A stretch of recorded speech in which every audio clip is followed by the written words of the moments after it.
കേരളത്തിന്റെ ഇപ്പോഴത്തെ വിജയം നമ്മൾ പറയുമ്പോൾ ഫൈനൽ വരെ മിക്കവാറും പ്ലേയേഴ്സൊക്കെ കൊണ്ടുവന്ന പണ്ഡിറ്റാണ്. ആ പണ്ഡിറ്റിന് ആ ഒരു ഭയങ്കര ഇതുണ്ട്, നല്ല പ്ലേയേഴ്സിനെ ഐഡന്റിഫൈ ചെയ്യാനും അവരെ ഒരു നല്ല ടീമായിട്ട് മോൾഡ് ചെയ്യാനും. അപ്പം അതുകൊണ്ട് ഗംഭീറിന്റെ ആബ്സെൻസിൽ പണ്ഡിറ്റ് വന്നുകൊണ്ട് അത് മോർ ഓർ ലെസ് ആ ഒരു ഇതിൽ വരും.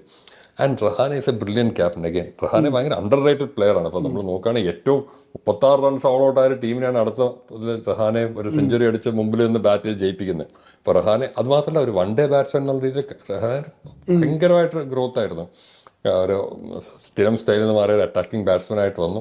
പക്ഷേ ഇതെല്ലാം കൊണ്ടും ഇനിയും റഹാനയ്ക്ക് മുമ്പിൽ നിന്ന് ബാറ്റ് ചെയ്ത് റൺസ് സ്കോർ ചെയ്ത് ജയിപ്പിക്കാൻ പറ്റുമോ എന്നുള്ളൊരു ചോദ്യം നിൽക്കുന്നു. ഗെറ്റിംഗ് ഓൺ ഇൻ ഏജ് ഇതെല്ലാം ഉണ്ട്. ഞാൻ ഒരു റഹാനയുടെ ഒരു വലിയൊരു അഡ്മയറാണ്. പക്ഷെ എന്നിരുന്നാൽ കൂടി അത്രയ്ക്ക് ഉണ്ടോ എന്നുള്ളത്, കാരണം പ്രായമായി വരുന്നു. അത് മാത്രമല്ല ഒരു ബാറ്റിംഗ് ഓർഡർ ഫുൾ റെസ്പോൺസിബിലിറ്റീസ് ഏറ്റെടുക്കാൻ പറ്റിയ ഒരു ഇതിപ്പോൾ ഉണ്ടോ എന്നുള്ളൊരു ചോദ്യം നിൽക്കുന്നു. ഇവരുടെ ഗെയിം പ്ലാൻ എപ്പോഴും 2 സ്പിന്നേഴ്സ്, അത് സുനിൽ നരൈൻ എല്ലാ കാലത്തും കൽക്കട്ടയ്ക്ക് വേണ്ടി മാത്രമേ അദ്ദേഹം കളിച്ചിട്ടുള്ളൂ തോന്നുന്നു. അത്രയ്ക്ക് ലോയൽ ഇതുണ്ട് കൽക്കട്ട ഒരു ഉള്ള പ്ലെയറാണ്. വെസ്റ്റ് ഇൻഡീസിന് വേണ്ടിയും കളിക്കുന്നില്ല സുനിൽ നരൈൻ. ഇപ്പോൾ അതുപോലെ Varun Chakravarthy is in peak form. ഇപ്പോൾ നമ്മൾ കണ്ടു, ഇപ്പോൾ T20 ജയിപ്പിക്കുന്നു,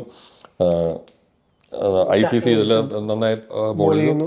അപ്പോൾ ഇതിലുണ്ട്. അപ്പോൾ ആ ഒരു ഗെയിം പ്ലാൻ എങ്ങനെയാണെന്ന് ചോദിച്ചു കഴിഞ്ഞാൽ ഇവരുടെ ഇത് വെച്ചുകൊണ്ട് തന്നെ ആയിരിക്കും ഒരു ഗെയിം പ്ലാൻ.